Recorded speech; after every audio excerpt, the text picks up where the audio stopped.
പറഞ്ഞ അബദ്ധാവോ എന്തോ? അത് ഉറപ്പാണല്ലോ. എന്താ പറയാൻ ഉദ്ദേശിച്ചേ? പിണറായി വിജയൻ തന്നെ മുഖ്യമന്ത്രിയായി വരണം എന്നാണ് ഞങ്ങൾ ആഗ്രഹിക്കുന്നത്. ഇവൻ എനിക്ക് പിറക്കാതെ പോയ മകനാണോ? പിണറായി വിജയൻ തന്നെ.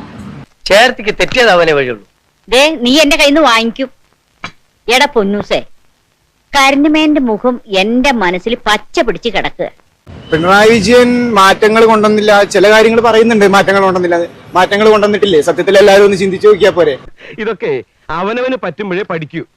അക്ഷരാഭ്യാസം ഇല്ലാത്തവനൊക്കെ പിടിച്ചിട്ട് കമ്പോസിറ്റർ ആക്കിയതിന്റെ ഫലേ ടൂറിസ്റ്റ് ബസ്സിന് വെള്ള അടിച്ചതിന്റെ കാരണം അതാണ് മെയിൻ ആയിട്ട് എല്ലാവരും പറയുന്നത്. ഈ അറിവ് എവിടെ നിന്ന് കിട്ടി? പത്രത്തിൽ നിന്ന് അടിച്ചു മാറ്റിയതാ. പിണറായി വിജയൻ അങ്ങനെയാണ് ഇങ്ങനെയാണ് കുറെ മാറ്റങ്ങൾ വന്നു. സത്യത്തിൽ ഇപ്പോ എന്തുകൊണ്ടും എല്ലാ ബസ്സുകാരും ഒരേപോലെ ഓടുന്നില്ലേ നിയമം പാലിച്ചിട്ട്? എന്നാത്തിനാ നീ കരയുന്നേ? സന്തോഷ വാർത്തയല്ലേ ഞാൻ കേട്ടത്. ഇതിൽ കരയാൻ എന്തിരിക്കുന്നു? സത്യത്തിൽ അങ്ങനെ വെള്ള അടിച്ചുകൊണ്ട് അപകടം അത് ഞാനും മാനിക്കുന്നില്ല. പക്ഷെ എന്തുകൊണ്ടും പിണറായി വിജയൻ കുറെ കാര്യങ്ങൾ നമ്മുടെ കേരളത്തിന് വേണ്ടി ചെയ്തിട്ടുണ്ട്.